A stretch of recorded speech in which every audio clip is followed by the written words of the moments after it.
La conversación inicia con Roxana Escobar. Ella es una activista afroperuana y feminista que ahorita está en Canadá, la estamos viendo en Toronto, y es estudiante de doctorado en Geografía Humana en la Universidad de Toronto. Confío mucho en lo que Roxana sabe y por eso quería iniciar con ella esta serie de videos. Yo quería conversar contigo primero sobre conceptos básicos como para que todos estemos en la misma frecuencia sobre lo que vamos a seguir hablando, y también sobre un tema muy puntual que yo sé que se estaba investigando y que me parecía súper interesante, ¿no? Que tenía que ver con el hecho de cómo la gordofobia o las prácticas gordofóbicas tenían que ver también con el sistema capitalista en el que vivimos, ¿no?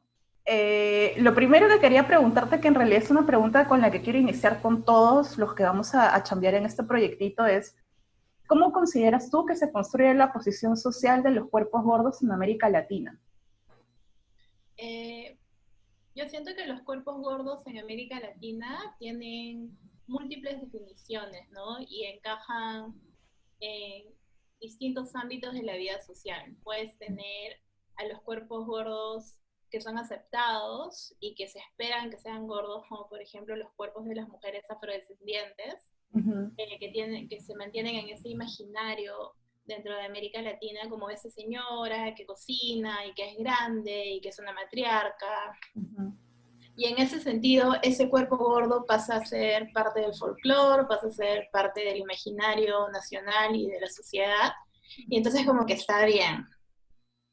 Pero no necesariamente todos los cuerpos gordos tienen una posición dentro del imaginario nacional que socialmente está bien aceptado. Y usualmente lo que se espera de los cuerpos gordos o lo que se piensa de los cuerpos gordos es que son cuerpos enfermos. Entonces, inmediatamente dentro de la sociedad se empieza a hacer esta tipificación de que con la gordura viene una falta de salud. Y otro nivel de esto es que también con la gordura hay una especie de falta de moral o falta de capacidad de mantenerse dentro de las reglas, o falta de capacidad, o de como de voluntad propia, como que uno se deja, ¿no? Y simplemente come, come, come, y no tiene capacidad como que de medirse a sí mismo. Y, y entonces hay como esa posición social en donde sobre todo las mujeres gordas no caben, son vistas como personas que o ya se han dejado pasar, por ejemplo. Y yo siempre escucho esto de las que son mamás o de las que han sido mamás o personas que tienen muchos hijos y que están gordas y es porque ya se descuidaron, porque ya tienen un montón de hijos y ya se descuidaron, ¿no? Entonces se descuidaron porque no tienen voluntad, se descuidaron y las juzgamos socialmente, se descuidaron y probablemente ahora tienen problemas de salud. Y ese imaginario de que ser una persona flaca o ser una persona delgada o ser una persona normal significa salubridad, creo que es lo que más está calando actualmente en nuestras sociedades, ¿no? Y por eso tienes todo este sistema capitalista enfocado en solucionar ese problema de salud mental y de salud física, al parecer. Y tienes el boom de los gimnasios, y el boom de las dietas, y el boom de las fajas, porque si eres un poquito gorda, pero al menos lo sabes disimular bien con una buena faja, o si eres un poquito gorda, pero tienes unas buenas curvas y tienes una cinturita, y entonces, si puedes hacer al menos algo que se parezca a lo normal, entonces como que ya pasa piola. Pero si no, no, si no eres rápidamente juzgada, ¿no? Entonces hay un montón de juzgamiento, es como que si la estructura social estuviese basada en no aceptar a los cuerpos gordos como cuerpos que pertenecen a la sociedad. O sea, hay que culparlos, hay que disminuirlos, hay que cortarlos y operarlos y hacerlos normales, y hay que constantemente además hacerles saber que están mal. Entonces yo sé que esto tú lo conoces lamentablemente de primera mano también, y yo también, y mucha gente en mi familia también, que no hay evento familiar a donde vas y no te digan, oye, subió de peso. ¿No? O al revés, ¿no? A mí me pasa, por ejemplo, yo vivo en Canadá, vivo en Toronto, y la comida aquí es distinta, ¿no? Entonces, evidentemente mi cuerpo cambia y y ha cambiado en los 5 años que vengo viviendo acá, y cada vez que vuelvo al Perú es lo mismo, ¿no? Hoy he subido de peso, el siguiente año, hoy he bajado de peso, hoy he subido de peso. Y es como, ¿cómo te explico que mientras trabajo 18 horas en mi doctorado no me puedo enfocar en mi peso? O sea, por más que quiera. Por otro lado, hola, estoy bien, estoy muy bien, estoy sana, ¿no? Gracias, tía, que no te veo hace 10 años. Y solo me dices esto. Hola, estás gorda. No. Hola, no estás tan gorda como la última vez que te vi. Pero además no sé si te ha pasado que cuando te hacen eso, no solamente te lo señalan, sino que viene con un peso, ¿no? Porque cuando te dicen que has subido de peso, te lo dicen como algo malo. Y a mí me ha pasado que me han dicho, ya has bajado de peso, como algo bueno, en una época en que yo había bajado de peso porque estaba mal de salud. Claro. Entonces siempre se asocia el estar flaca con estar sana, cuando en verdad no siempre es así. Claro, claro. Y igual conmigo, ¿no? Las veces que yo llegaba a Lima, después de haber bajado de peso un poco o mucho, era porque vivo en constante estrés a veces, porque vivo a menos 20 de clima y estando contigo me dio neumonía. Y entonces, obviamente uno baja de peso porque no tiene ganas de comer, ¿no?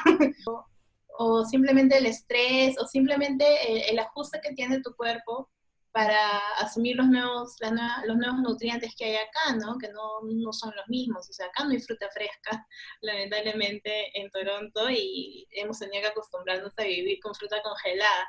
Y yo no quiero decirle todo esto a mi tía. O sea, yo no quiero sentarme y decirle, oye, mira, tía, la razón por la cual subí o bajé de peso, quiero decirle simplemente no te importa, ¿no? Yo estoy bien, o sea, pregúntame qué tan feliz o qué tan feliz no estoy haciendo ese doctorado que he querido hacer por tantos años, ¿no? Pregúntame, no sé, qué cosas me gustan hacer en lugar de solo fijarte en mi cuerpo. Claro, que además es muy común, sobre todo entre las mujeres. A los hombres también se les señala el peso, lo he visto, pero es mucho más como inquisitivo con nosotras, ¿no? Y lo doloroso es que comienzan espacios bastante privados como la familia, lo que tú estás contando, ¿no? Sí, de hecho, muchas de las personas que se dedican a investigar y a promover un activismo gordo, tanto en América Latina como en Norteamérica, que son las fuentes que yo uso, lo primero que señalan es eso, ¿no? Como muchos de los trastornos alimenticios y muchos de los problemas con la gordura empiezan por la familia y empiezan en esos espacios, ¿no? En esos sitios que supuestamente deberían ser sitios seguros para todos y todas, pero que pueden marcarnos de por vida, ¿no? Y pueden crear una relación con la comida que no es una relación saludable. Y yo estando aquí, o sea, yo soy peruana, como tú, y luego de mudarme aquí, y los peruanos hablamos de comida todo el tiempo, hablamos de comida mientras estamos comiendo a veces, o sea, yo a veces me doy cuenta de como de lo estereotípica que soy, mientras estoy cocinando, comiendo y hablando de comida a la vez, o sea, cocinando el almuerzo y pensando qué voy a hacer para la cena, ¿no? Entonces, no sé si todos los peruanos somos así, pero al menos yo sí, o sea, saqué pues ese estereotipo, y una vez estaba como que actuando sobre ese estereotipo con una amiga mexicana, y lo primero que ella me dijo fue como, no todos tenemos una relación sana con la comida. No para todos la comida es celebración. No para todos la comida significa familia o seguridad. Cosa que para mí sí significa. Yo sí tomé por sentado eso, tomé por sentado de que cada vez que me pasa algo bonito o algo que quiero celebrar, me cocino algo rico, o salgo con mi pareja o con amigos cercanos o con mi familia a comer y a celebrar, porque la comida significa eso para mí también, celebración. Pero hay gente que no la siente así, ¿no? Y hay muchos trastornos alimenticios que no se ven justo por eso. Hay gente que usa la comida para dañarse a sí misma. Claro, y es una relación bien compleja. Como tú acabas de decir, nosotros los peruanos tenemos una relación bien, a veces hasta erótica con la comida. No sé si has visto la cantidad de memes como odas al pollo a la brasa que han salido en esta época del COVID. Sí. Y entonces somos gente que, como tú dices, no puede ser un estereotipo en el que yo también calzo, de hecho, ¿no? Pero es difícil porque amamos la comida, la valoramos, o sea, valoramos un buen plato de comida, pero a la vez también tenemos este problema, sobre todo las mujeres, de lo que causa en nuestros cuerpos, ¿no? Entonces, Sí, comemos muy bien, pero muchas mujeres comen con culpa. claro. Entonces todo el mundo piensa, claro, Perú, cuna gastronómica latina, qué sé yo, ¿no? Que ahora nos están poniendo como en ese nivel, pero es triste cuando te pones a pensar en todas aquellas mujeres que no pueden comer tranquilas. Que es como, Claro, no pueden comer tranquilas porque socialmente se espera, desde la teoría feminista, yo he venido como trabajando con teoría feminista en los últimos 10 años y lo que más he entendido es que lo que no es de consumo, o sea, cuando las mujeres no lucen como un objeto de consumo, entonces son incómodas. claro. Y las mujeres gordas son incómodas porque no son de consumo. Entonces, lo que se crea es un sistema alternativo dentro del capitalismo mismo, porque estamos hablando de un sistema netamente capital y racista y misógeno. Entonces, se construye un sistema alternativo en donde te venden las pastillas de dieta mágicas, en donde te venden un montón de hierbas que dicen que si tomas en ayunas vas a bajar, vas a matar la grasa abdominal. Te venden estas cosas como, no sé si se puede decir la marca, pero estos batidos Uh-huh. que a Claro. un montón de gente le ha causado enfermedades graves, ¿no? En los riñones, en el hígado, cálculos, porque son un montón de minerales que el cuerpo, o sea, evolutivamente no hemos evolucionado para esto, ¿no? O sea, no somos personas, o no somos, perdón, seres vivos que hemos evolucionado para vivir de smoothies o vivir de batidos. Uh-huh. Tiene sentido eso. Claro, y tampoco nadie lo cuestiona, ¿no? O sea, existe esta cultura de la dieta, ¿no? Donde no importa, o sea, mientras sea bajar de peso, no, Claro. no puede o no va a ser malo, porque te va a hacer algo bueno, que es adelgazarte. Entonces nadie cuestiona, nadie se pregunta, nadie ve el largo plazo. Y ahí en realidad viene mi segunda pregunta para ti, que es, ¿se podría decir entonces que una de las razones por las cuales cirugías como la manga gástrica, que ahorita están como en todo el boom, son tan populares es por la gordofobia que existe? Sí, 100%, 100%. Justo estamos en un momento a nivel de país en el Perú, pero yo también lo veo como alrededor mío, o sea, Norteamérica tiene una gran cantidad de personas que son consideradas obesas Uh-huh. y que por lo tanto recurren a la manga como una forma paliativa para poder como atacar problemas de salud. Uh-huh. Y yo entiendo todo eso, ¿no? Y creo que mucha gente lo podría entender, o sea, para ser una persona que pueda recibir o que pueda someterse a la cirugía de la manga gástrica, tienes que tener, o sea, tienes que tener ciertos requerimientos, ¿no? Y hay personas que tienen enfermedades irreversibles, como la diabetes, como la hipertensión, hay personas que sufren de un montón de enfermedades gastrointestinales y que el extremo sobrepeso no les permite vivir su vida de la mejor manera en la que puedan vivir. Entonces, la manga gástrica en ese sentido, yo conversé con una nutricionista clínica de la clínica Delgado, para que no piensen que es mentira, y lo que me dijo es eso, ¿no? Que ella recibe muchos pacientes, pero muchos pacientes que se acaban de hacer la manga gástrica y que tienen que aprender a vivir con su vida, o sea, tienen que aprender a vivir una vida en donde tienen el 20 o el 30% del estómago, ¿no? Es una cirugía que te quita el 70, el 80% de un órgano vital. Entonces, no es como que ya, o sea, bajaste de peso y luego tu vida es maravillosa, no tienes que aprender a ser, o sea, eres otro ser humano. Y Claro. ese otro ser humano vive en el mismo circuito social.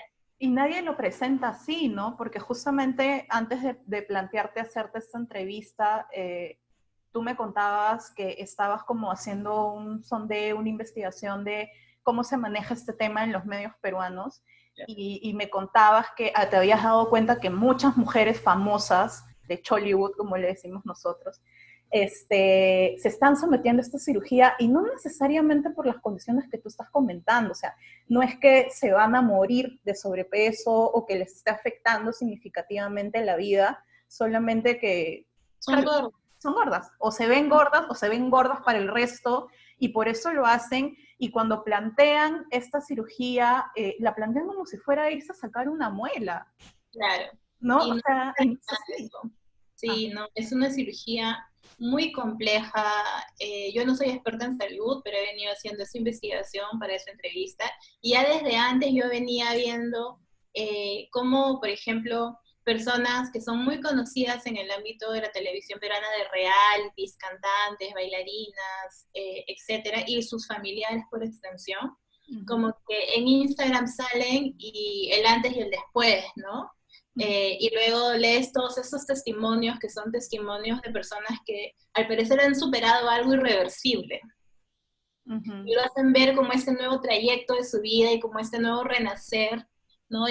La nueva persona que son y ya nunca más este, voy a caer en estos saltos que me hacían ser una persona gorda, pero, o sea, todo bien con que tú sientas que hay una parte de tu vida que quizás, o sea, que eres muy infeliz y que probablemente tienes como que investigar y saber qué está pasando, pero una manga gástrica, una operación de ese tipo, no necesariamente va a borrar todos estos problemas, no necesariamente va a hacer bien todas estas cosas que te están haciendo sentir mal de ti misma, y creo que ese es el enfoque, ¿no? Porque Ujú. el enfoque es muy individualista. Es como si yo tengo la culpa de ser gorda, yo porque no tengo voluntad, yo porque no me levanto a las 5 de la mañana a hacer ejercicios, yo porque no me inscribo en un gimnasio, yo porque esto. Pero más bien la visión tiene que ser al revés, o sea, vives así y vivimos todas las mujeres gordas apabulladas con ese sentimiento de culpa, porque vamos a la tienda y no encontramos cosas de nuestras tallas, porque nada nos queda bien,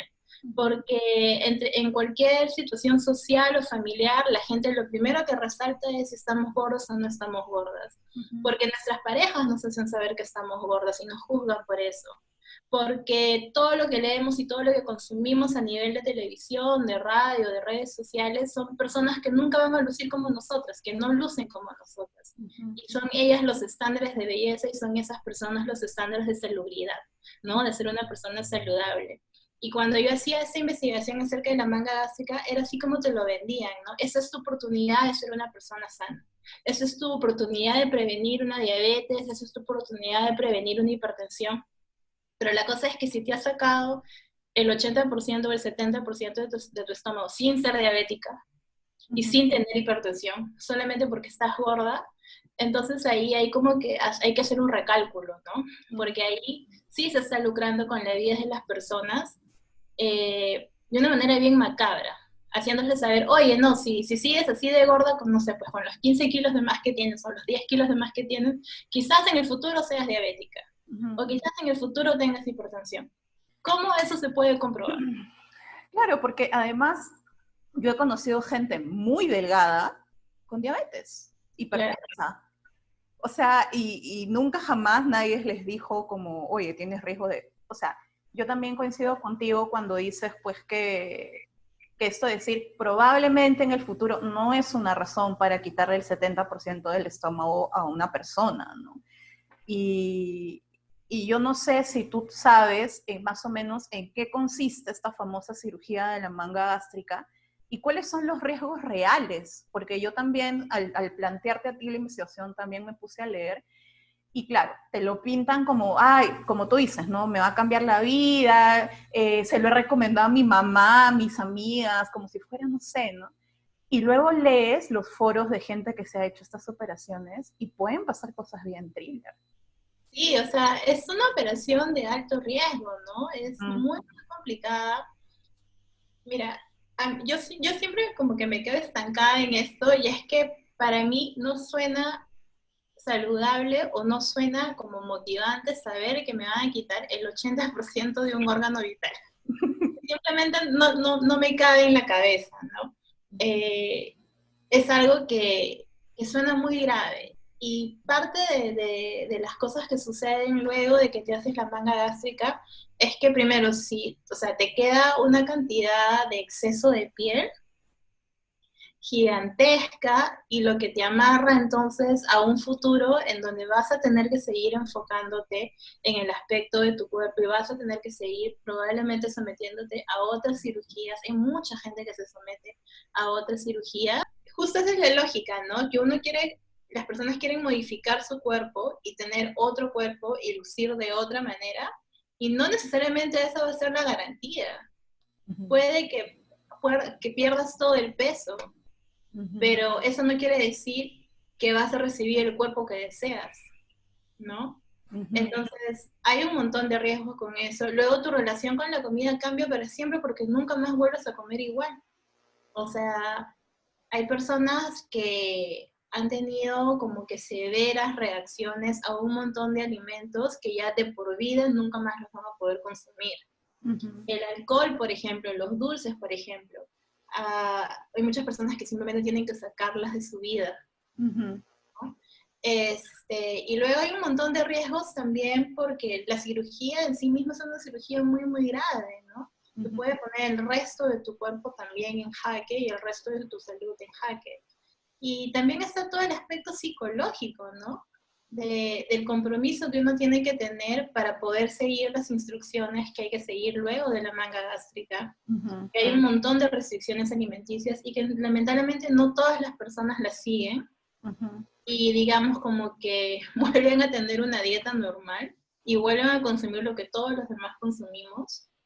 Y algunos fallecen por eso, porque el estómago simplemente ya no lo puede procesar. Claro, yo también he escuchado de casos de gente que volvió a engordar. Yo, de hecho, conozco a una persona que se sometió a una de estas cirugías. No le tengo tanta confianza, no le he tenido nunca tanta confianza para preguntarle más a fondo sobre este tema. Bajó mucho de peso y luego lo volvió a ver como antes.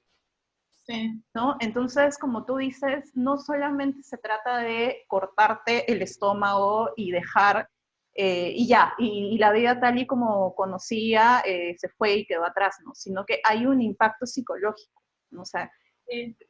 O sea, si es una persona que realmente necesita la operación, bacán, pero además eso debería estar acompañado de una terapia psicológica, ¿no? No es fácil, o sea, ahorita que tú me lo estás diciendo, si va a cambiar mi dieta para siempre, eso debe tener un impacto también fuerte en la mente de uno, ¿no? Sí, y sobre todo que nada alrededor tuyo cambia, ¿no? Es como que uno cambia para poder ser parte del modelo de lo que se supone un ser humano en una sociedad tendría que ser, ¿no? Y cumplir ciertos parámetros de normalidad. Pero, ¿qué tanto uno deja de ser esa persona luego de que pierdes 20 kilos de peso, ¿no? Yo también conozco una persona que se hizo la manga gástrica. Y lo primero que pasó luego de que esa persona como que transformó su cuerpo fue que le empezaron a llamar ex gordita.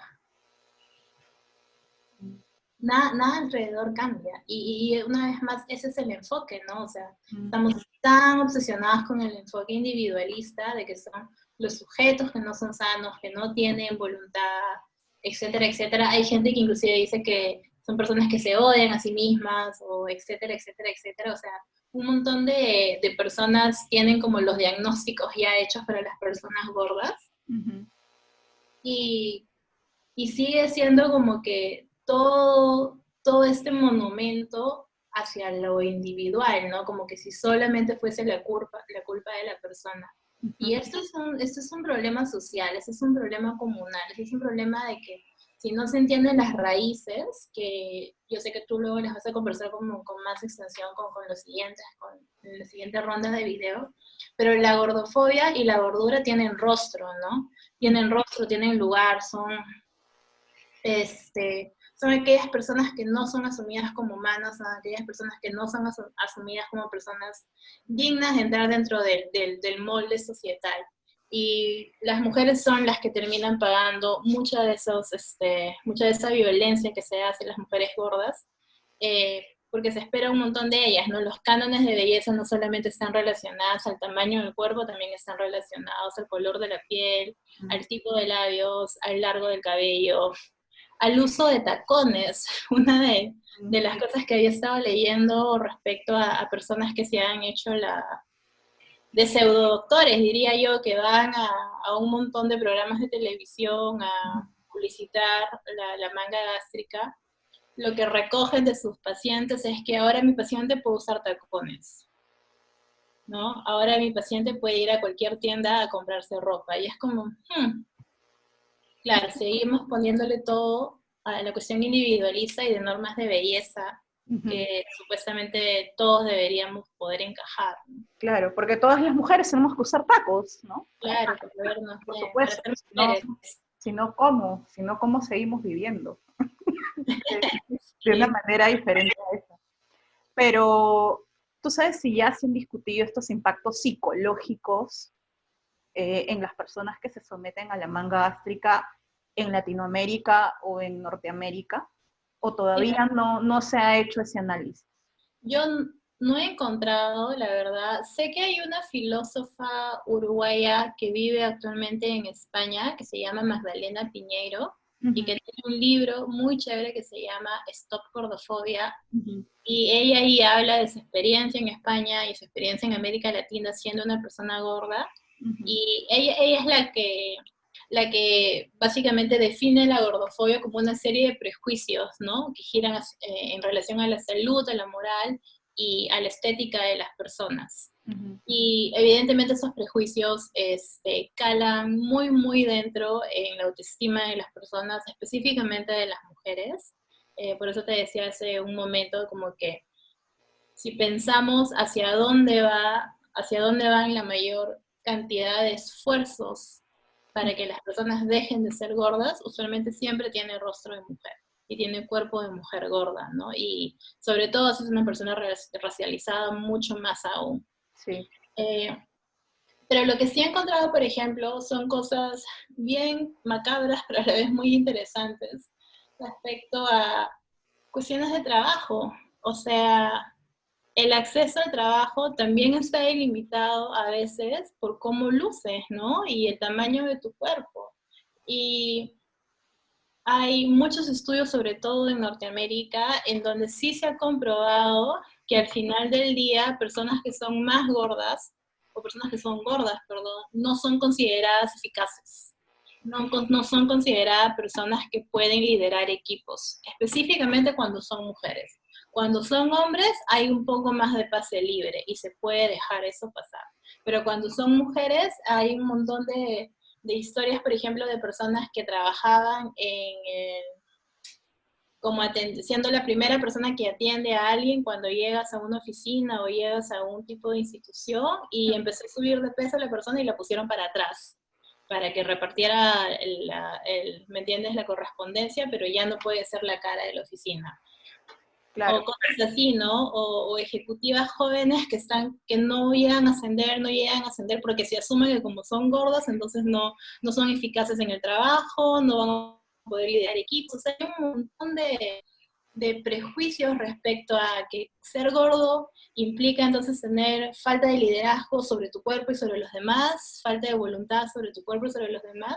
Entonces, imagino, o sea, a nivel social eso es bastante grave, y imagino que a nivel psicológico, además, por lo que he leído, mucha gente justo culpa su misma gordura, ¿no? Y es como que lo ven ellos mismos como un impedimento para ser personas más exitosas en el trabajo. Entonces, claro, yo cuando era gorda no ascendía, ahora que ya bajé de peso, mira, estoy ascendiendo, entonces, por el cálculo, debe ser por mi gordura. Y no necesariamente por estas estructuras en las que vivimos, en donde no te permiten ser una persona gorda y una persona exitosa. Al parecer son incompatibles. Claro, pero así es como funcionan los estereotipos, ¿no? O sea, funciona, por ejemplo, con los prejuicios que se tienen sobre las mujeres amazónicas, ¿no? En el Perú existe un prejuicio sobre las mujeres amazónicas bien duro, que creo que también pesa sobre las mujeres afroperuanas, y es que son hipersexuales. Es un discurso que no es real, pero muchas terminan asumiendo como una característica real y terminan usando eso en su discurso, ¿no? Y a veces en sus performances, porque lo repiten tanto que tú terminas creyéndotelo. Entonces, yo creo que con la gordofobia pasa que mucha gente se termina creyendo esa mentira, ¿no? Y justo yo estuve viendo una serie que se llama Dietland, que tú me recomendaste justo, y que inicia así, ¿no? Como una mujer completamente violentada por todo su entorno, que le dice que su peso es un problema, ¿no? Y ella Sí. se lo cree, realmente cree que ella es el problema, hasta que, bueno, ya pasan una serie de cosas que por no spoilear la serie no vamos a contar, pero se da cuenta que no, que el problema no es ella, que su gordura no es un problema, el problema es el entorno, ¿no? Claro.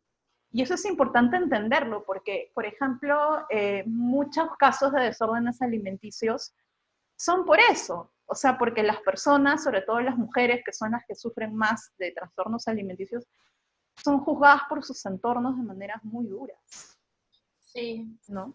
Sí, eso es dentro de las investigaciones que yo he estado leyendo, por ejemplo, Uh-huh.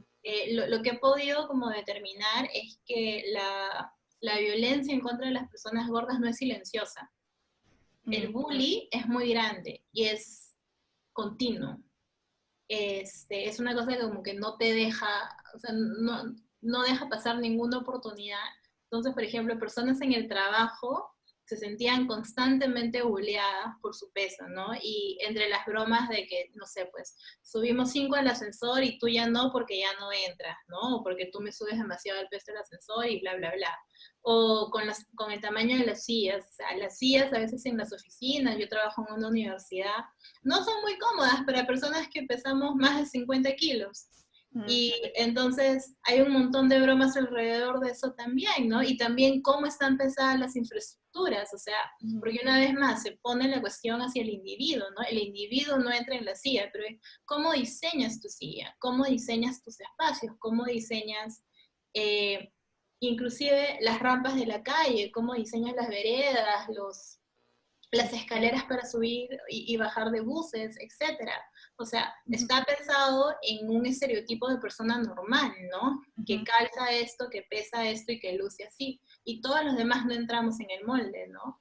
Claro, justo también leyendo por ejemplo, mujeres como Roxane Gay, ¿no? Ella, por ejemplo, habla mucho del problema de los aviones, Claro. ¿no? Y todos los problemas que hay alrededor, porque no solamente es que no entren en los asientos estándar, sino que a veces incluso reciben maltratos. Y una vez me acuerdo que leí aerolíneas que habían como, o estaban considerando la posibilidad de prohibir a pasajeros con obesidad, ¿no? Y eso es como, ya es como la violencia o el maltrato extremo hacia las personas que tienen obesidad o sobrepeso, que no son Sí, lo mismo tampoco, ¿no? sí. Pero Ajá. ¿no? Por eso te decía como que esto no es un tipo como de violencia silenciosa, ¿no? No es una cosa o sea, que la gente raja atrás tuyo, rajan atrás tuyo y aparte te lo hacen saber. Claro, porque además es visto como algo cómico. O Sí. sea, el maltrato por el cuerpo es visto como algo cómico, a tal punto que hay comedias sobre eso, ¿no? Sí. Hay comedias donde los chistes gordofóbicos son muy comunes y siempre es como, ah, son de broma, pero lo están viendo personas reales, que terminan asumiéndose un chiste. Sí. O sea, terminan pensando que es válido ser el chiste de la película, ¿no? Y no cuestionar nada, ¿no? Y no solamente, o sea, yo no sé si existen casos como muy claros de lo que estoy diciendo respecto al ser gordo en Perú, pero yo no sé si tú te acuerdas que pasó lo mismo, el equivalente a esto que te digo, en un tema de racismo, cuando empezaron JB, ¿ya? Imitó a, creo que fue Farfán, un jugador de fútbol, Sí. ¿no? Y fue horrible. O sea, fue una imitación horrible, pero cuando le preguntaron a Farfán qué sentía respecto a esto, él dijo que no sentía nada porque no valía molestarse por una broma. Claro. Entonces, claro, este tipo de violencias raciales o corporales o de género a veces operan así, ¿no? Operan detrás de la máscara del chiste, del que no te puedes molestar, además, ¿no? Sí. ¿No? Y eso es peligroso también. O sea, así es como entra. Con él no me voy a quejar, es una bromita, ¿no? Y luego termina en problemas reales de autoestima, de desórdenes alimenticios, ¿no? Incluso de suicidios o intentos de suicidio. Sí. Y aparte con el reconocimiento de saber de que nunca vas a estar seguro, ¿no? O segura. Ujú. O sea, de que siempre existe la posibilidad de que alguien haga una broma así, o de que alguien mencione tu peso. Eh, es como vivir a veces, a mí a veces me pasaba cuando volví a Lima, después de no haber ido un año, 2 años de Toronto, era como armarme de valor para saber lo que iba a recibir, ¿no? Y es horrible como que saber que no puedes volver a la casa de tus familiares y no sentirte segura, ¿no? Ujú. Porque ya sabes quién va a ser el comentario, o sea, ya lo sabes. Claro. Tu primera interacción va a estar marcada por violencia. Ujú. Y la gente no lo ve así, ¿no? Lo ven como quien comenta el color de la ropa que tienes. Ujú. Y no se dan cuenta como los límites, pero tampoco se dan cuenta los efectos que tiene escuchar eso todo el tiempo, todos los días, acerca de tu cuerpo, ¿no? Porque ese comentario que te van a hacer en la reunión familiar no es el único comentario que has recibido en la semana, lo has recibido también del cobrador de la combi cuando te estás bajando y te dijo una cosa obscena relacionada a tu cuerpo, relacionada a tu cuerpo gordo, Ujú. lo vas a recibir cuando estás leyendo cualquier cosa en internet y siempre la gordofobia está por todos lados. Ujú. Es un problema bien grave y creo que volviendo a lo que decías de Roxane Gay, por ejemplo, es una feminista afrohaitiana de los Estados Unidos y parte del discurso de ella con respecto a la gordofobia es que existe esta diferencia entre ser, en inglés se llama body positive.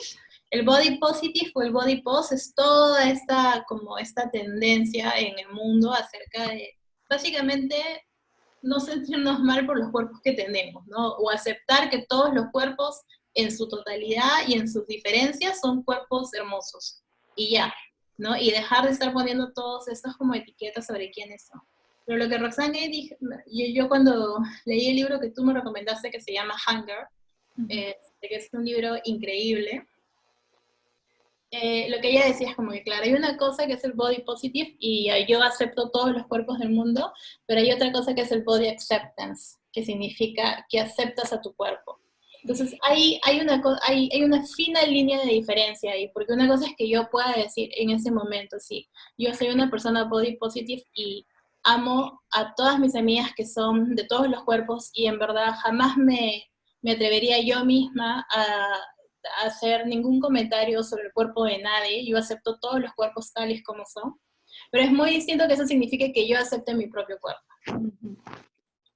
Y aceptar mi propio cuerpo es lo más duro, Claro. porque a veces no hay espacios en donde uno pueda, por más que uno lea, por más que uno vea, por más de estas conversaciones, eso no significa que el discurso cale, porque todo alrededor de nosotros puede ser muy violento, ¿no? Sí, es verdad. Es difícil como llevar esto que tú sabes, racionalmente sabes, ¿no? Pero llevarlo adentro, interiorizarlo y aceptar tu propio cuerpo después de tantos años de bromas, de violencia, no sé, pues verbal, psicológica, respecto a esta física, ¿no? Sí. No es fácil. O sea, No, no es fácil realmente aceptar que tu cuerpo es como es. Y sí, probablemente cambie, probablemente no. O sea, lo importante es que tú estés contenta. No importa el tamaño de tu cuerpo. claro. Ajá. Que además no siempre porque sea un cuerpo gordo va a ser un cuerpo enfermo. Tal vez nos enfermamos por todo el estrés que nos genera lo que nos dice y no por el sobrepeso en sí mismo, ¿no? Sí, justo hoy día hay una frase que estaba dando vueltas en Twitter hace tiempo que era como no era depresión, era el capitalismo. Ujú. Y justo hoy día estaba viendo una serie de mierda en Netflix Ya. y estaba viendo Gilmore Girls, perdón, pero es bastante gordofóbica. Claro, todos nos hemos dado cuenta después de muchos años que no era saludable verlo tanto. Y lo primero que pensé fue recordando la frase era, no es mi depresión, es el patriarcado. Ujú. O sea, es el patriarcado que realmente me está impidiendo ser una persona sana. Y, o sea, y yo también, y yo sé que hemos conversado de esto y probablemente muchas otras personas se identifiquen con esto, por muchos años pensé que era mi cuerpo, o sea, que era mi gordura la razón de un montón de problemas de salud que tenía, problemas de salud mental inclusive, y felizmente con muchísimo trabajo personal y con muchísima ayuda de mis amigas, o sea, he podido llegar a un momento en donde, o sea, mi mente tuvo que llegar a un momento en donde decir, si ya no tienes ninguna dolencia, o sea, antes tenía, no sé, pues, X problemas de salud, ahora ya no los tengo, no tengo nada, me puedo considerar una persona sana, pero sigo siendo una persona gorda. Entonces, tuve que llevar a mi cuerpo a ese extremo para decir, entonces no es tu gordura lo que te está enfermando. O sea, eres una persona sana tal y como estás. Lo que tuviste antes, no sé, pues esa infección al estómago o esa tendinitis o qué sé yo, es porque los cuerpos se enferman también. Todos los Y cuerpos se pueden enfermar, ¿no? ya, pero nos han hecho crecer, perdón, creer todo este tiempo de que probablemente muchos de tus problemas de salud son por la forma en la que luce tu cuerpo o porque tienes supuestamente 10 o 15 kilos de más. Y toma un montón de trabajo como que hacer esa introspección y decir, pero ¿soy realmente una persona enferma por tener 10 kilos de más? O sea, ¿realmente tengo un padecimiento? Porque puedo ser prediabética, pero todo el mundo puede ser prediabético. O sea, vivimos en una sociedad donde consumimos un montón de sustancias que a todos nos pueden hacer prediabéticos, ¿no? Yo me acuerdo cuando iba a esos nutricionistas y me decían que mi insulina estaba alta, y me decían esto, y me decían de mi azúcar y qué sé yo, y luego era como, pero, o sea, mi pareja que supuestamente no tiene sobrepeso, tiene los mismos problemas de insulina, y es como, claro, es porque la insulina quizás está un poquito alta porque todos consumimos harinas, porque de vez en cuando, o sea, porque no todos andamos comiendo una dieta paleo que es simplemente basada en proteínas crudas y vegetales que recién se acaban de caer del árbol, ¿no? El consumo calórico de las personas, como las sociedades actuales, se ha modificado un montón, ha aumentado un montón porque lo que consumimos simplemente tiene más calorías. O sea, porque antes, no sé, pues voy a inventarme algo, pero antes el pan que tenía 10 calorías ahora tiene 15, cosas por el estilo. Entonces, el consumo calórico de las personas ha cambiado, los ingredientes de las cosas han cambiado. Eso implica que sí, pues tiene un efecto en nuestros cuerpos y por eso quizás, no sé, pues la mayor parte del mundo tiene cuerpos que no se ven normales y que son gordos. Y eso no quiere decir que seamos personas enfermas, ¿no? Quiere decir que quizás el capitalismo nos está matando un poco, ¿no? Porque nos está dando alimentos poco saludables. A todos, además. Ahorita me has traído a la mente un caso bien particular. Tú sabes que trabajo en la selva hace muchos años y yo conozco a una mujer que es súper bajita y es súper delgada y tiene un problema gravísimo de diabetes. ¿Ya? Y muchas personas en las comunidades amazónicas ahora tienen diabetes y hay problemas de sobrepeso, sí, no en todos, no en la mayoría, pero hay. ¿Por qué? Porque la dieta en las comunidades amazónicas también ha cambiado y ha cambiado desde la entrada a la economía de mercado en la que ya no solamente consumen, como tú dices, cosas que acaban de caer del árbol y peces del río, sino consumen arroz en bolsa, consumen atún en lata. ¿Por qué? Porque les han contaminado los ríos, porque las lógicas del mercado han cambiado, entonces ya no hay trueques, sino que hay manejo de dinero, ¿no? Claro. El narcotráfico influye increíblemente en un montón de aspectos. Entonces hay gente que consume mucha gaseosa, muchos dulces, mucha harina, ¿no? ¿No? Entonces, como tú dices, claramente es un capitalismo rancio y que nos está matando, ¿no? Y nos lleva, por ejemplo, a considerar una operación como la manga gástrica algo como... Claro, como plausible o como deseable, ¿no? Claro, no como... Una vez más alrededor de nosotros nada cambia. Claro, y el problema no somos nosotros, no son nuestro cuerpo, es el contexto del que deberíamos empezar a cuestionar, ¿no? Y eso es súper difícil, porque no todo el mundo está preparado para darse cuenta que vive en una mentira, o que vive no sé, pues en un ambiente súper tóxico del que probablemente nunca vayamos a salir, o no en un futuro próximo. Sí, lamentablemente el capitalismo está súper arraigado en nuestras realidades y la industria de los alimentos, como es una industria global, es básicamente una de las grandes redes capitales que existen, ¿no? Porque los alimentos van para todo el mundo y todo el mundo tiene que consumirlos y entra por todos lados. Yo, por ejemplo, aquí en Norteamérica es muy sencillo para personas que viven aquí consumir un montón de comida chatarra porque es muy barata. Es muy barata en comparación a los vegetales o a la fruta fresca, ¿no? Es muy barata. Y si vives o sea, en una situación de precariedad económica, bueno, si tienes que comer, vas a comer lo que puedas alcanzar a comer, ¿no? Y si engordas por eso, todavía vas a ser culpado por engordar. Sí, tienes razón. Yo viví pocos meses en Estados Unidos y para mí era un problema, porque yo en Lima, en Perú, tú sabes que comemos bastante fruta, verduras, son cosas frescas, sobre todo si vives en la costa. Y en Estados Unidos era imposible.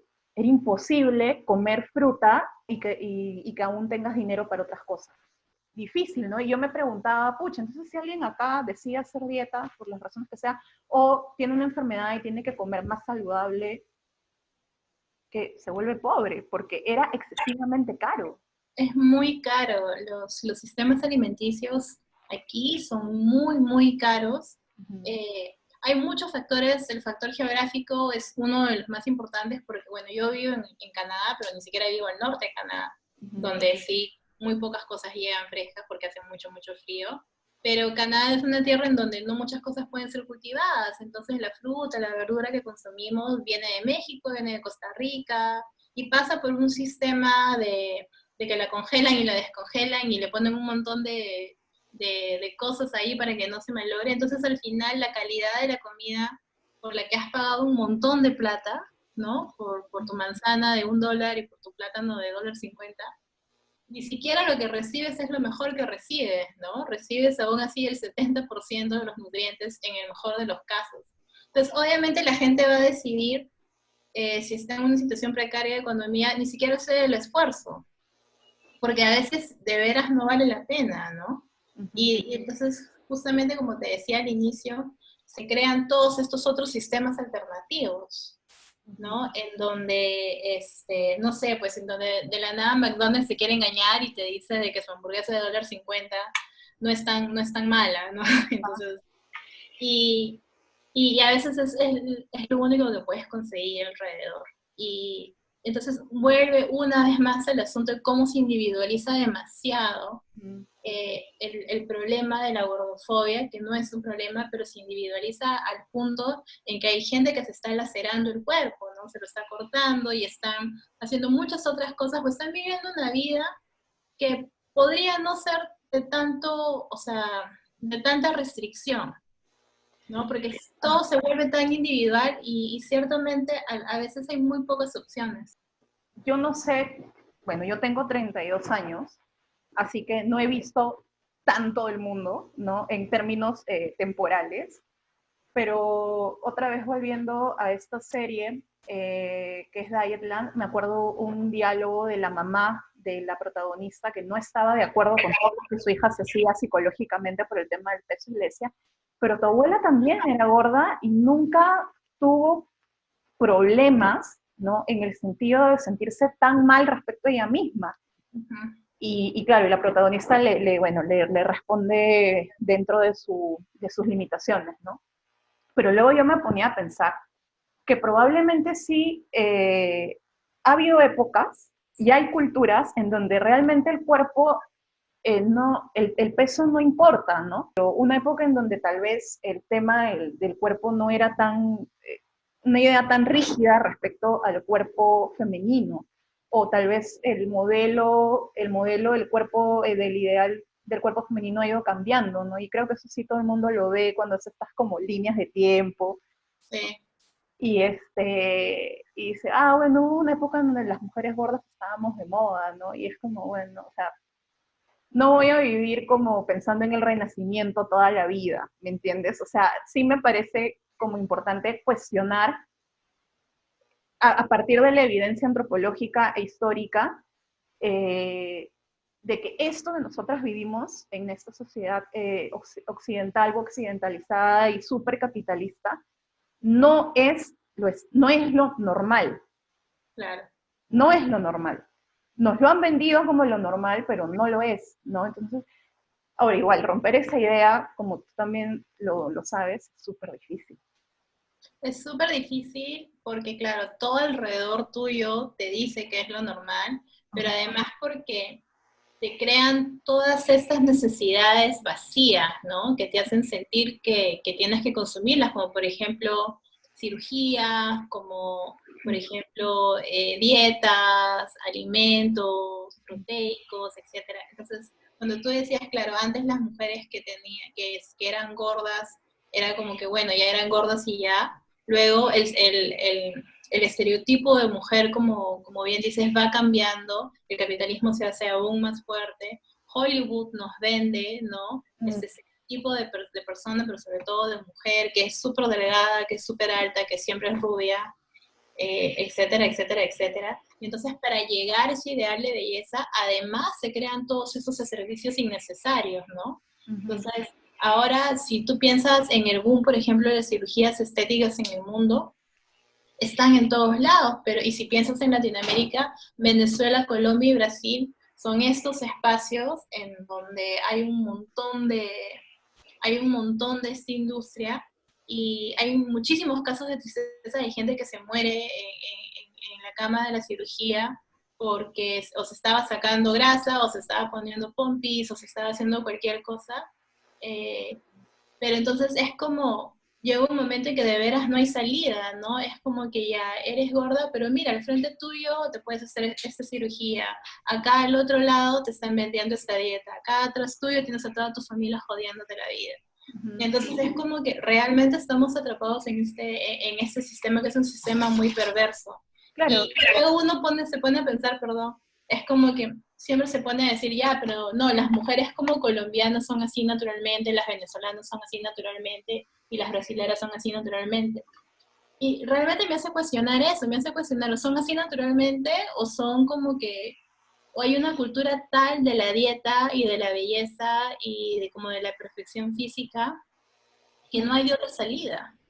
O sea, que las mujeres tienen que someterse a todos estos sistemas de soporte contra la gordofobia para siempre cumplir con, ¿no? Con estos estándares. Yo Claro, no sé cuál es el límite ahí. claro, o sea, yo creo que al final siempre lo que pasa es que las mujeres se adaptan a lo que el patriarcado quiere de ellas, ¿no? Por ejemplo, ahorita me estás mencionando esto de Colombia.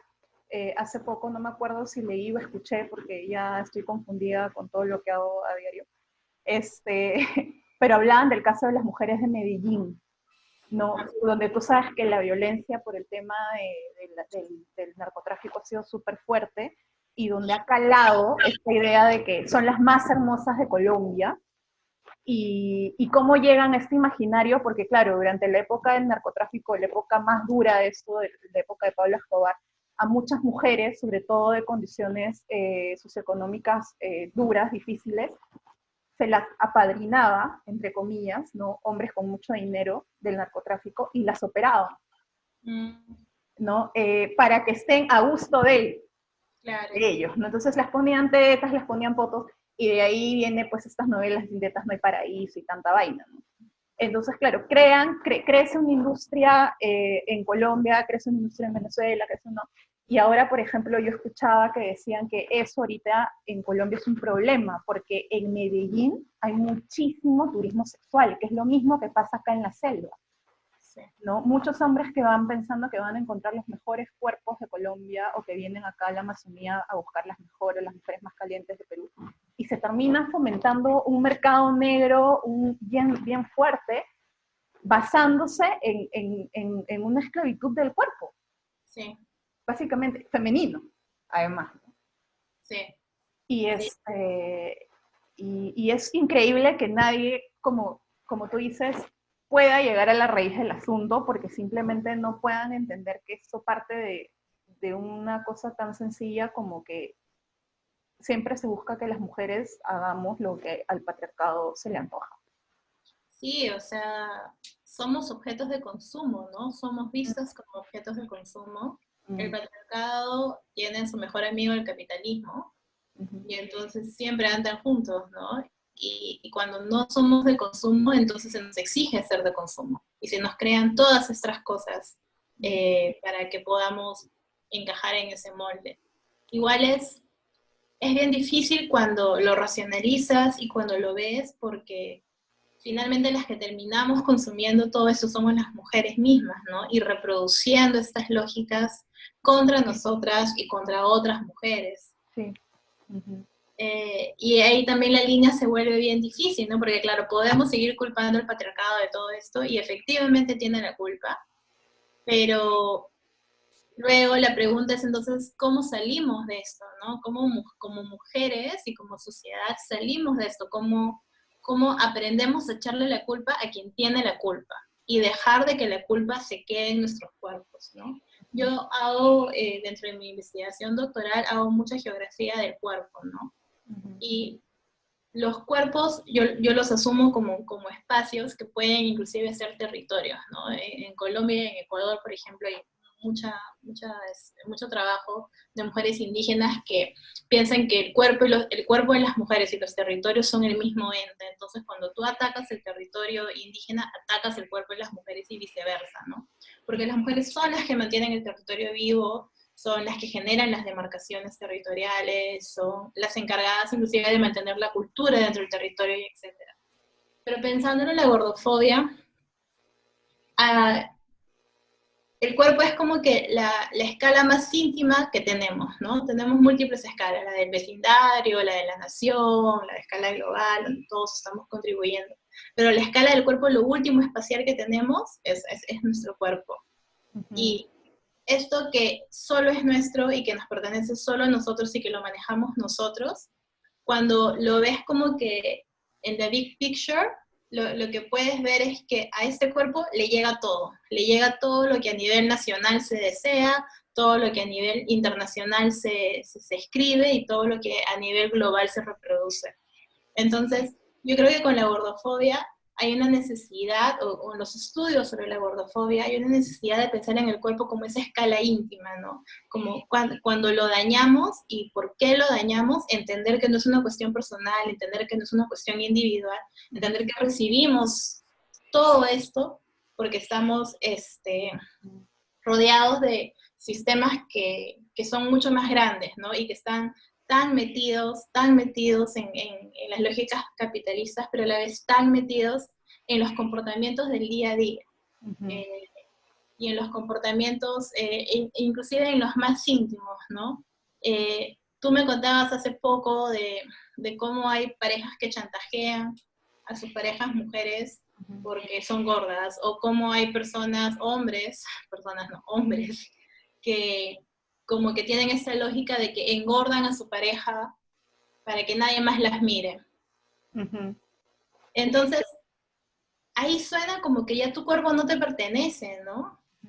O sea, suena como que si fueses, no sé, pues, o sea, si lo piensas como si fuese un mapa, es como si le borrases una rayita del mapa y tú ya no tienes control sobre lo que pasa, sobre quién entra, sobre quién sale, sobre cómo eso se desdibuja. Uh-huh. Es bien triste pensar de que los cuerpos de las mujeres están metidos en ese sistema en donde muchas veces ya no nos pertenecen. Y la violencia contra la mujer, más allá de la gordofobia, la violencia en general que las mujeres reciben, lamentablemente como que nos hacen saber de que es difícil ser mujer y tener autonomía sobre tu cuerpo. Claro, y además es como el cuerpo como campo de batalla, que es algo de lo que también se ha hablado y se ha escrito. En el caso de las mujeres es como un campo muchas veces perdido, ¿no? Porque ya ni siquiera la forma te pertenece. O sea, sí. Ya ni siquiera la forma de tu cuerpo puede ser tuya, tiene que ser de otros. Entonces sí. Es como tú no tienes nada, ni siquiera tienes tu propio cuerpo, que es como una idea tan dura, pero es tan potente, ¿no? Porque claro, si tú no tienes nada, no eres nada, no tienes razones para nada.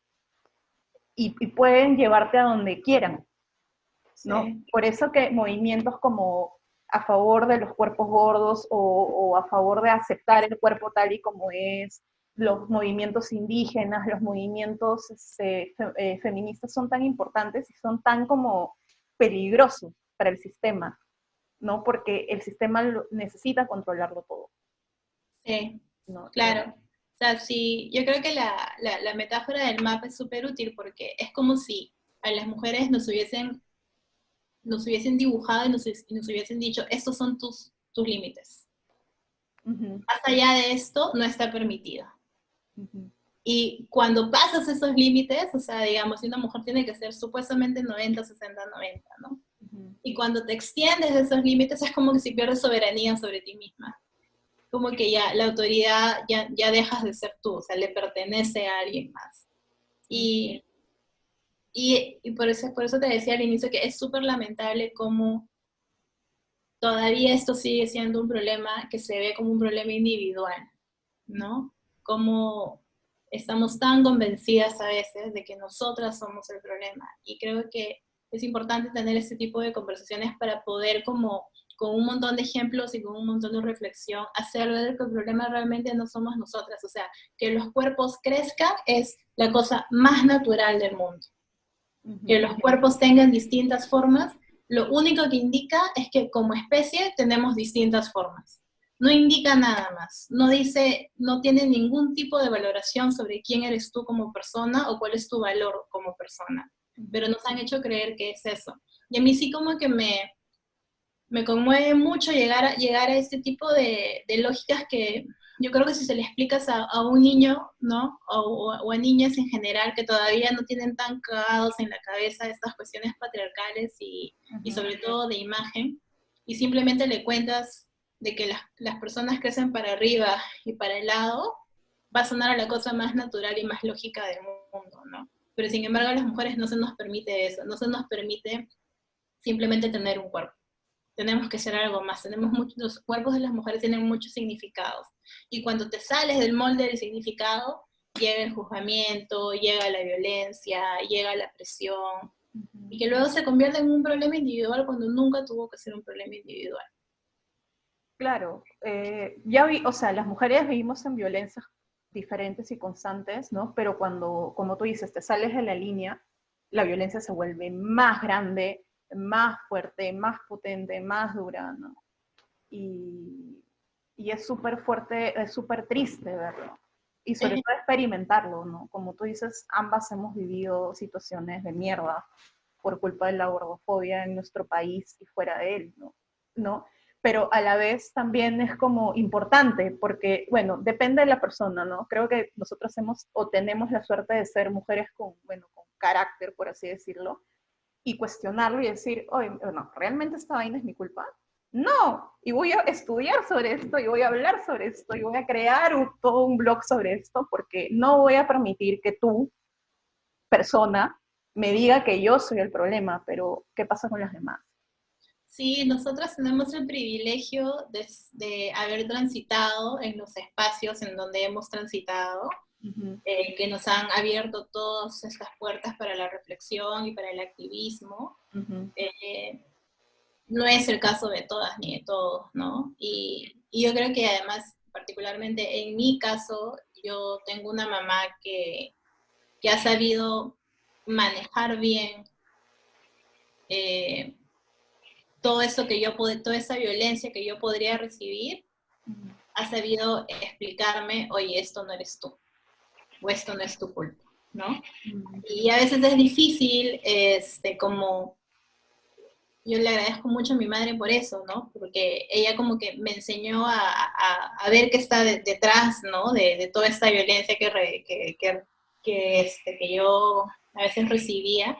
Pero a veces cuando, no sé, pues tienes relaciones con otras familias o entras a ser parte de otras familias, la conversación es distinta, las lógicas son distintas, como tú dices, todo eso se pone en la broma, nadie entiende por qué uno como que reclama por su cuerpo, por su apariencia, por sus cosas, y entonces otra vez vuelve como que toda esta avalancha de que eres tú, ¿no? Que eres tú muy contestona, que eres tú porque tienes mucho carácter, que eres tú porque tienes cara de orto y nada se te puede decir, y es como, bueno, pues sobre mi cuerpo nadie tiene nada que decir. O sea, realmente si yo pidiese tu opinión sobre algo, no sería sobre mi cuerpo, ¿no? Claro. Porque una cosa, y siempre creo que hay esta lógica y esta perversidad, al menos en algunas de las familias que yo he transitado y que conozco, de que lo dicen con amor, lo dicen con cariño, lo dicen con preocupación. Mm. Y ahí la línea está también bien delgada, ¿no? Yo tengo una prima, que es mi prima hermana, que bajó muchísimo de peso luego de tener a su bebé. Y la preocupación era seguro no comes y entonces el niño no se está alimentando bien, y seguro no esto, y seguro no otro. Y había o sea, fue bien difícil porque ella también tenía un problema de salud mental súper grave, la depresión postparto, que es súper grave, y del que tampoco se quiere hablar muchísimo. Mm. Y el enfoque era su cuerpo, ¿no? Su cuerpo, come, come, come, come, come, come, estás muy flaca. Pero no hubo una pregunta realmente como, ¿estás bien? ¿No? O sea, o qué sientes, o simplemente qué necesitas. En Perú es muy común. Es muy común. No sé en qué otras partes de Latinoamérica, ¿no? Pero acá es muy común. O sea, es bastante duro. Una amiga que es peruana, pero vivió muchos años en Estados Unidos también, cada vez que viene me dice, es que no lo soporto. No lo soporto porque todo el tiempo me están hablando de mi cuerpo y del cuerpo de otras personas y es como súper duro, ¿no? Mil gracias. A ti también por el espacio, por crear el blog, que creo que es el primer blog que hay en el Perú en donde se hablan de estas cosas tan abiertamente y sobre todo desde un espacio tan honesto, ¿no? Que es tu cuerpo y tus propias experiencias. No todo lo que recibimos en redes sociales es eso, ¿no? Más bien recibimos el otro lado de la moneda, recibimos como la transformación final de esta chica que era gorda y que ya no es gorda, y supuestamente a eso tenemos que aspirar, y a eso no tenemos que aspirar a ser personas felices, ¿no? Y creo que lo otro que es súper importante que tenemos que hacer, si es que ya empezamos a tener estas conversaciones, es empezar a reclamar más, ¿no? O sea, empezar a pedir más fiscalización sobre las cosas que recibimos. Justo por todo esto de la pandemia, he empezado a ver al presidente Vizcarra hablar todos los días, y a veces me quedo viendo otras cosas que pasan en los canales de televisión nacional, y fue muy impactante ver cómo esta modelo que se acaba de hacer una banda gástrica y que la periodista va a su casa y básicamente le pone como que un plato de papas fritas en la cara y le dice, uy, pero no se te antoja, uy, pero no puedes comer. Y esta pobre mujer comiendo como que un poco de caldito, que es lo único que su cuerpo puede tolerar, y tratando de justificarse de mil maneras, diciendo cómo le dijeron que podía ser prediabética y cómo le dijeron que, ¿me entiendes? Que si no hacía esto, su vida no iba a ser una vida después. Es bien doloroso de ver, y es bien doloroso de ver cómo se ve como la broma, ¿no? O como si fuese la cosa más natural del mundo. Claro, o sea, en realidad el periodismo peruano, el periodismo serio y el periodismo de farándula son una lágrima en este país, son una desgracia, o sea, ya todo el mundo lo sabe, han manejado el tema de la pandemia como hasta las huevas, o sea, terrible, terrible, ¿no? Pero yo creo que estas cosas pasan porque nadie se toma estos temas en serio, nadie se toma en serio el racismo, el clasismo, la abortofobia, la misoginia, ¿no? Y yo creo que sí tienes razón cuando dices que tendría que haber un reclamo ya fuerte, ¿no? Es difícil, pero yo creo que con iniciativas como individuales se puede, y sobre todo, como tú dices, abriendo la discusión y poniéndola como ahí, ¿no? Para que todo el mundo la escuche, o la mayor cantidad de gente posible la escuche. Y se entienda algo. Sí, que algo, sobre todo, por ejemplo, tú y yo somos consumidoras de este boom de nuevas marcas plus size o para personas gordas que hay en Lima, que son usualmente para mujeres, y que son marcas lindas y que tienen ropa linda, con diseños lindos y cosas lindas. O sea, si ya existe esa plataforma, si ya existe, o sea, primero la aceptación de que hay mujeres gordas y que las mujeres gordas también necesitamos sentirnos bien en la ropa que tenemos y tenemos derecho a acceder a ropa. Este, si ya existen esas plataformas, o sea, si ya existe eso, es porque quizás ya estamos dando un primer paso, ¿no? Primero, de admitir que los cuerpos son simplemente distintos y que vienen en distintas cantidades de formas. Lo segundo también es pedirle a estas personas que están dentro de este rubro, de que, o sea, si ya van a poner como que el trabajo de su vida en tener una marca para plus size, entonces que lo que repartan sea amor, ¿no? Que lo que repartan sea body acceptance, que nos aceptemos a todos como somos. Y a veces yo me quedo plasmada cuando veo a personas que tienen estas marcas, a las dueñas de estas marcas, que lo que venden son pastillas para dieta, que lo que hacen es como que fotografiarse a sí mismas en el gimnasio, O sea, todo bien con querer tener una vida saludable, pero si eres una persona gorda y estás vendiendo una marca para personas gordas, entonces yo esperaría un poquito más de aceptación y un poquito más como de apertura a no vivir en esta vida de la dieta, ¿no? O a no vivir esta vida de la depravación. Claro, y también ya hay ese tipo de, como tú dices, también sigo a varias, y ya están empezando las páginas del antes y el después, ¿no? O sea, este blog va a comenzar una nueva etapa, mi etapa como una mujer más sana. Claro. Y es como, no, pues, es que no puedes hacer eso. Claro. O sea, está bien que tú hayas querido cambiar tu cuerpo por las razones que tengas ya, lo que sea, pero hay que tener un mínimo de responsabilidad con las demás. Pensar bien lo que se quiere hacer, ¿no? Porque esto de los influencers también es otra, ¿no? Sí, es bien peligroso, es bien peligroso. Yo seguía un montón de dueñas de marcas plus size en Lima, porque primero que me parecía fantástico, las cosas eran lindas, un poco caras, perdón, pero no todas podemos acceder a eso. Pero luego como que lo único que veía era una en el gimnasio, la otra en el gimnasio, la otra diciendo cuántos kilos había bajado.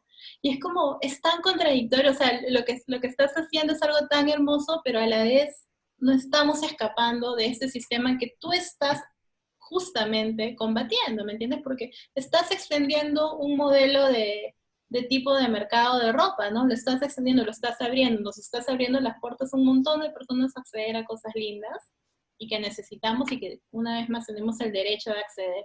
Pero a la vez nos llenas la cabeza con que tú tienes, no sé, pues un personal trainer y estás bajando tantos kilos a la semana, y estás tomando tales pastillas. Entonces como que es como si no tuviésemos un espacio para respirar, ¿no? Porque justo cuando se nos abrió esta pequeña puerta, ¡frum!, caímos en el...